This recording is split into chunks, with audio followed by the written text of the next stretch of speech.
안녕하세요. 뼈아대 고영선 작가입니다. 여러분 반갑습니다. 오늘은 50대 사건으로 보는 돈의 역사 이슈 따라잡기 시간인데요. 오늘은 이슈를 따라잡는 것이 아니라 투자와 재테크를 한번 따라잡아 보겠습니다.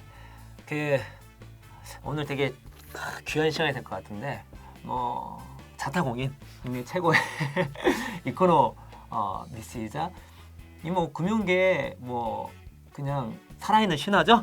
우리 홍신우 박사님을 모시고 오늘 투자 재테크 어떻게 하면 좋을지에 대해서 그런 대 원칙에 대해서 한번 배워보는 시간을 갖도록 하겠습니다. 박사님 반갑습니다. 반갑습니다. 네, 오늘 주제를 좀 준비하면서 네. 제가 책을 쓰다가 약간 빼놨던 걸 좀 가져왔습니다. 왜냐하면 제가 이제 좀 약간 오해를 했죠. 우리나라 독자분들의 수준을 제가 너무 낮게 본 거죠. 그래서 좀 책을 더 두껍게 써도 되는데 네. 책이 너무 두꺼우면 안 팔릴까 그때 지레 겁을 좀 먹고 주변에 사실 고 작가님이나 신 박사는 책을 더 두껍게 쓰라고 독려하셨는데 네. 저는 쓰다가 좀 많이 뺐어요. 네. 근데 어차피 제 생각은 또 저도 처음에 경제나 공부할 때 되게 쉽지는 않았거든요. 그분들한테는 되게 좋은 입문서로, 왜냐면 이게 300대 페이지랑 400대 페이지는 다르긴 하거든요. 근데 이번에 이렇게 내셨으니까 다음에는 300페이지 때 읽었으니까 400페이지 때 500페이지 때 이제 읽을 수가 있겠죠. 예. 네, 계속 압박을 주시는데 일단 무시하고요. 그래서 예. 아주 재밌는 논문을 이제 한번 인용을 해보다가 뺐습니다. 뺐는데 이제 그 논문은 나중에 자막으로 나가겠죠. 자, 그러면서 PD님이 끄떡이셨으니까 편하게 이제 저는 그 논문 제목은 빼고 이야기하겠습니다. 그 논문에 따르면 이제 1800년대, 1875년부터 그러니까 벌써 140년 전 정도 되는 거죠. 네. 이 엄청 옛날 시절부터 시작해서 지금까지 전 세계 주요 선진국의 주식과 부동산의 실질 가격의 흐름을 조사한 논문이 있습니다. 실질 가격은 물가를 뺀. 그렇죠. 예. 왜냐하면 우리 집값이 예를 들어서 와 작년보다 10% 올랐어. 그러면 우리 갑자기 부자 된 것 같잖아요. 그렇죠. 그러나 알고 봤더니 다른 집은 20% 올랐고 다른 사람들 임금은 20% 올랐고 소비자 물가 상승률은 30%가 올랐다. 예를 들어서 손해죠. 그러면 예, 그 마이너스지? 집은 오른 게 아니죠. 그렇죠. 예, 실질 수익률은 마이너스죠. 예. 화폐 환상에 젖은 거지. 그렇죠. 그건 예. 실제로는 오른 게 아닐 수도 있습니다. 네. 그렇기 때문에 항상 어떤 자산의 가격을 이야기할 때는 소비자 물가 상승률보다 올랐느냐 이걸 잘 봐야 이게 되는데 실질이라는 것입니다. 예, 그런데 전체적인 전 세계 글로벌 선진국들의 주식과 부동산 가격의 역사적인 140년에 걸친 연평균 수익률은 얼마일까요, 고 작가님? 한번 우리 찍어보시죠. 대충 괜찮아요. 제가 알기로는 한 지금 7, 8? 재빨리 내렸는데 보신 거 같아요. 예, 정확하십니다. 7%입니다. 예, 예, 왜 아시냐면요. 제레미 시겔 교수가 썼던 주식에 장기 투자하라라는 재밌는 책이 있는데 그 책을 보시면 아주 놀랐어요, 그 책. 예, 실질 주가 수익률이 100년 동안 거기는 이제 1870년부터 시작해서 2000년 전후까지 한 130년 정도를 분석하셨는데 거기를 보니까 미국의 주가 실질 수익률이 7%더라. 진짜 놀랐어요. 엄청나게 높죠. 진짜 근데 놀랐어요. 미국만 그런 게 아니라 전 세계 12개, 16개 정도 나라를 다 조사를 해봐도 부동산 주식 할 거 없이 연평균 7% 정도 오른다. 실질입니다. 실질입니다. 네. 그러니까 대신 이게 올해 1년, 2년 그게 아니라 그런 거 아닙니다. 장기. 예. 근데 이제 부동산은 좀 다른데 약간 이제 그림을 보여주실 거라고 좀 믿고 예. 편하게 설명하겠습니다. 예. 주식에서 돈 벌긴 되게 어려운데 부동산에서는 돈을 쉽게 벌 수 있습니다. 왜 그럴까? 네, 그림에서 보신 바와 같이 주식의 변동성은 대단히 크다.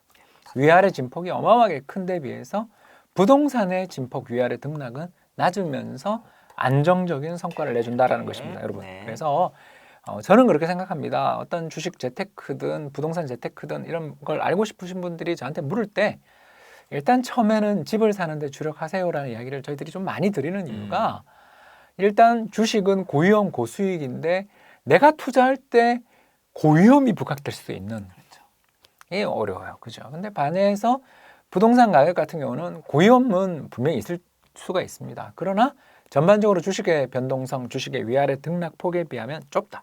게다가 부동산은 내가 만약에 내 실거주까지 하면은 거기 이제 살면 되니까.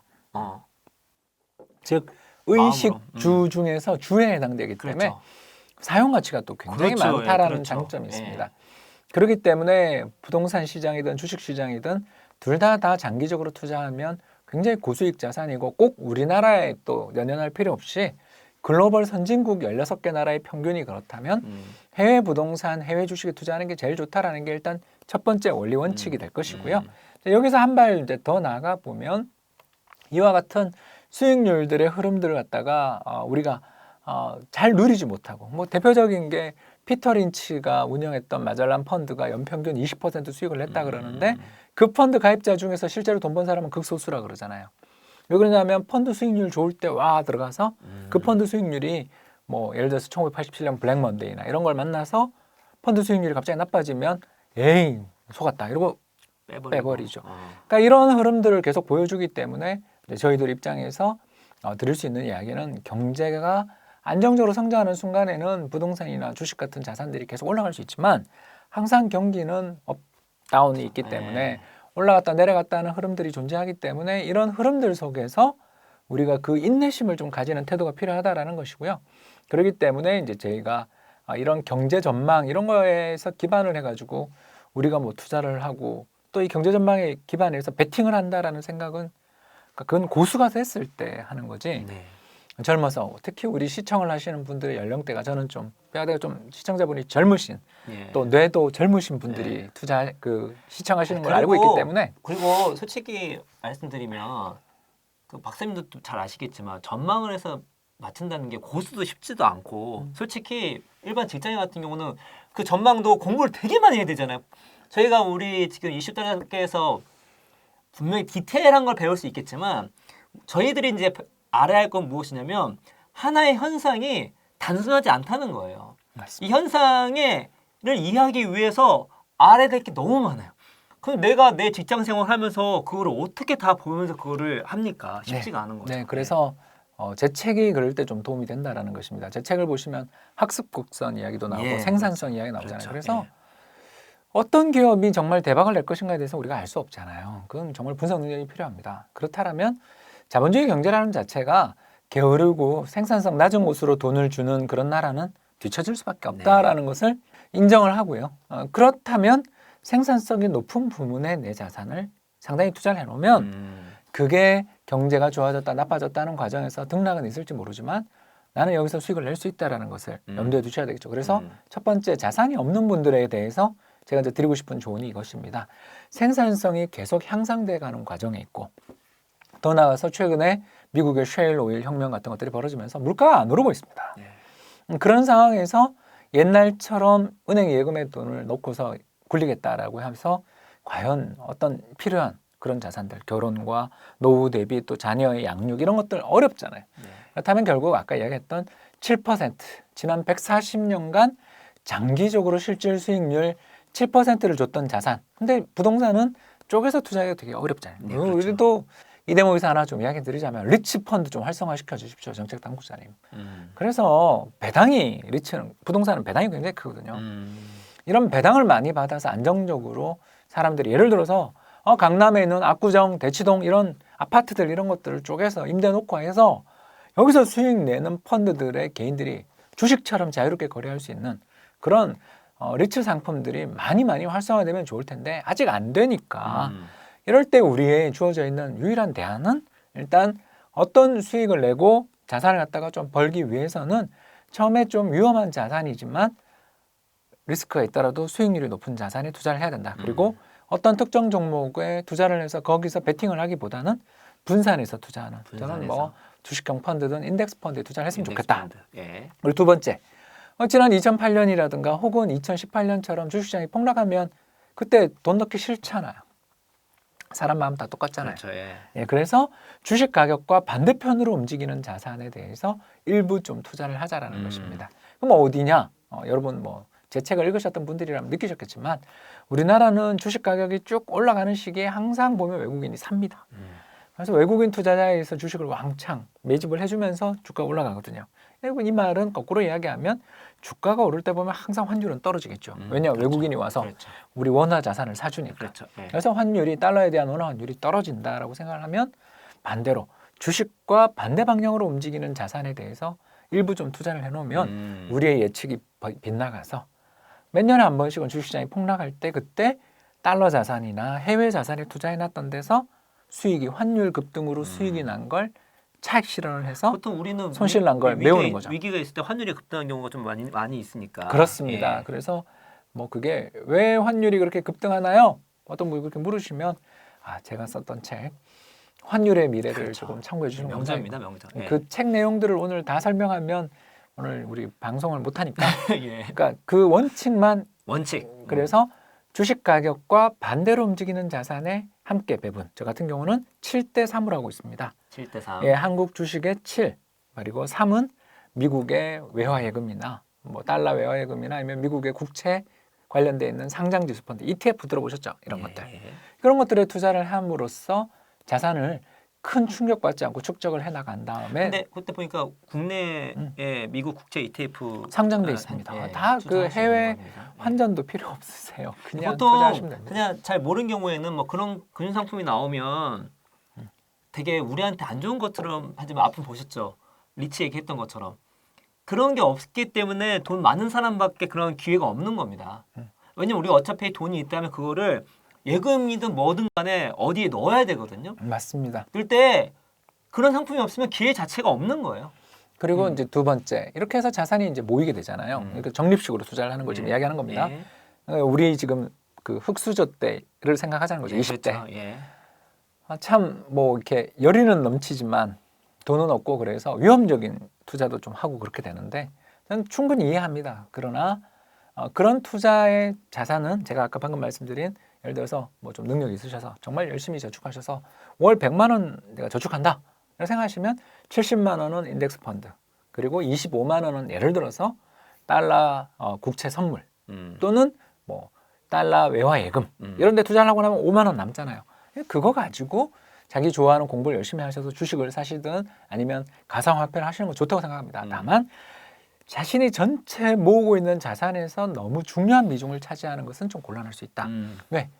뭐 이렇게 오를 땐 참 잘 올라주지만 무서울 정도로 빠지고 또 그렇죠. 빠져서 또 2배 올랐다 그러는데 고점 대비 5분의 1이 됐다가 이제 뭐 3분의 1이 됐네 이런 평가를 받는 경우 우리 많이 봤잖아요. 그 차트보다 쓰러져요. 예, 그러니까 그런 일들을 겪기 때문에 운이 좋아서 잘 되면 그건 굉장히 좋은 일이니까 그런 투자를 전혀 하지 말자는 게 아니라 자신의 재테크에서 일부만 빼내서 따로 별도의 계좌를 가지고 하는 식으로 운용을 해보시는 것을 추천드리고요.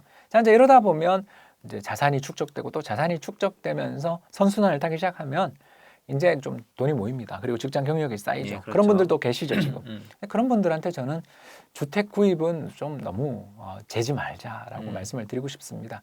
특히 결혼하고 아이가 태어나고 난 다음 분들은 느끼시게 될 거예요. 어느 동네에 사느냐가 얼마나 중요한지에 대해서는 뼈저리게 냉정한 현실입니다. 느끼셨을 거라고 생각하고요. 제가 이거 더 강조하면 안 되니까 왜냐하면 전 아들 둘을 키우는 아빠로서 너 왜 이러니? 아빠가 뭘 잘못했는데 하면서 화도 내고 운 적도 있습니다. 왜 그런가? 부모에 의해서만 아이들이 자라는 게 아니고요. 친구들과 놀고 싸우고 경쟁하며 질투하는 과정에 더 빨리 크거든요. 그 영향이 워낙 크다라는 점을 생각하면 집을 가지고 맨날 전세, 월세로 옮겨 다니시는 것보다 자기 집에서 아이들을 키우고 거기서 또 상대적으로 학군이 좋다라고 평가받는 곳에서 아이를 키워나가는 것의 매력들을 느끼실 수 있고 아까 말씀드린 것처럼 전 세계 140년의 역사를 보면 주식 가격 상승률에 비해 부동산이 절대 뒤처지지 않는다. 이런 점들을 염두에 두시면 부동산을 너무 미워하지 말고 또 신용을 잘 쌓으셔서 적절한 자신이 생각했을 때 지금 살고 있는 전세나 월세 대비 비용이 너무 심각하게 부담되지 않는 수준에서 주택을 구입할 수 있는 특히 최근 같은 경우는 신혼부부 특별공급 특공이라고 부르죠. 이런 것들부터 시작해서 계획을 미리 좀 세워나가시면서 대비하면 부동산 시장이 계속 올라갈 것 같지만 그렇지 않았죠. 2013, 14년에는 하우스포어 사태라는 말이 나올 정도로 서울 지역 부동산 시장이 빠졌던 적도 있습니다. 그렇기 때문에 능력을 갖추기 위해서 일단 뭘 해라. 부동산 가격 쳐다보면서 화내지 말고 그 시간에 주식과 미국 국채 선물 같은 곳에 투자를 해서 분산해서 계속 굴러가게 자산을 눈덩이처럼 구르게 만들어 나간다면 자산 재테크에 좋은 점이 있지 않겠느냐. 더 나아가 집을 매매해보고 주택을 매매해보게 되면 재테크에 한 번 더 새로운 자산이 눈을 뜨게 되죠. 주식과 아까 이야기했던 국채만 있는 게 아니라 부동산이라는 자산도 굉장히 중요한 자산이기 때문에 이제 부동산을 사놓은 다음부터 빚도 갚아 나가지만 다시 부부가 먼저 결혼했다고 치고 부부가 맞벌이를 하든 외벌이든 상관없이 열심히 또 목표를 가지고 빚을 갚아 나가기 위해서 옛날보다 더 저축을 열심히 하고 그리고 또 여윳돈 생길 때마다 이제 아까 했던 전략 다시 또 주식과 해외 쪽에서의 어떤 국채 같은 경우에 투자를 해 나가는 식으로 자산을 대비해 나가기 시작하면 물론 이제 그때는 아까는 7대 3으로 제가 배분하라 그랬지만 이제 그때는 우리가 국내 주식과 부동산도 경제 민감하잖아요. 그죠? 그럴 수 있으니까 이제 그때는 그때 나이가 또 들었죠. 그죠? 그럴 때는 미국 국채 비중을 더 늘리시는 전략이 더 낫지 않겠습니까? 네. 왜냐하면 지켜야 되는 시기가. 이 말씀은 이제 이 50대 사건은 돈의 역사에 못지않는 명저인 돈 좀 굴려봅시다. 예, 저 너무 임팩트가 컸던 그런 책이었는데 이제 그게 좀 조금 어려울 수 있고 그런 책인데 우리 홍 박사님이 그 책을 좀 날리셨어요. 거기에 이제 이 지금 국내 주식 그다음에 반대로 자산 가격 움직이는 미국 국채 뭐 미 예금 등 이렇게 자산 배분을 통해서 안전적으로 재테크 투자를 하는 이 방법이 정말 그 센세이션을 일으켰고 중요한 건 뭐냐면 박사님이 이렇게 하고 계시잖아요. 네, 제가 지금 그렇게 하고 있습니다. 네, 그리고 저도 주변에 다 그렇게 얘기하고 다닙니다. 그러니까 이거는 우리 보통 투자하면 뭔가를 막 예측해서 이렇게 한다고 말씀드렸지 많이 얘기하거든요. 근데 말씀드렸잖아요. 그거 어떻게 될지 어떻게 알아요? 그리고 게다가 그거 전문가도 힘든데 여러분이 어떻게 그거 할 수 있어요? 그럴 바에는 자산을 국내 주식과 미 채권, ETF, 뭐 예하 예금 등 반대로 움직이는 자산에 배분을 해서 그냥 내 삶 열심히 살아가면서 놔두는 거죠. 그 과정 가운데 돈이 좀 모이면 내가 이제 결혼을 해서 이제 집을 가져야 될 때 이 부동산도 역사를 쭉 보면은 장기적으로 쭉 상승하는 그런 자산이거든요. 그렇죠. 그리고 게다가 여러분 집이 되게 중요합니다, 여러분. 이럴 경우에 너무 재지 마시고 하시고 정말 자기가 원하는 살만한 곳에 장만을 하시면서 이렇게 운용해 나가시면 되게 좋겠다라는 생각이 들고 저 자신도 그렇게 하고 있고요. 또 많은 분들이 그렇게 하시면 분명히 뭐든 100%는 없지만 지금 나오는 그 어떤 투자 재테크 원칙보다 가장 퀄리티가 높은 그런 전략이 아닌가라는 생각이 듭니다. 네, 전향하신 분이에요. 제가 전향했습니다. 저는 이제 그 방송할 때 제 과거 얘기 잘 말씀드리거든요. 제가 예전에 말씀드렸잖아요. 화폐 전쟁 막 좋아하고 저 처음에 부동산 되게 부정적으로 봤거든요. 근데 제가 한 1년, 2년, 3년 공부하고 나서 제가 얼마나 무지인지를 많이 깨달았어요. 그러니까 부동산 오른다랜다 그게 아니라요. 제가 생각했던 모든 것들이 특별한 근거 없이 얘기한 게 너무 많아요. 근거 없이. 근데 이렇게 공부를 해 나가면서 거기에 핵심에 누구 있었냐? 그래서 제가 제 스스로 많이 깼고 그렇게 많이 깨면서 제가 이제 박사님은 저의 스승님 같은 분입니다 이렇게 말씀드렸던 이유가 제가 그때 제 자신을 많이 깼던 계기가 있었어요. 그래서 여러분께서 어차피 여러분이 자산이니까 오늘 말씀드렸던 우리 돈의 역사뿐만 아니라 돈 좀 굴려봅시다. 환율이면 환율의 미래 읽어보시면 다 나와 있거든요. 그런 거 보시면서 박사님 어떤 말씀 하시는지를 잘 발굴해서 여러분의 자산을 잘 지키고 더 나아가서 여러분이 힘들게 모은 그 자산이 어떤 건 올라가고 어떤 건 내려가고 있잖아요. 이왕이면 이렇게 불어날 수 있는 그런 계기를 마련했으면 좋겠다는 생각이 들으면서 오늘도 고품격 강의가 계속되고 있습니다. 박사님 너무 감사합니다. 오늘 이것으로써 마치도록 하겠습니다. 감사합니다.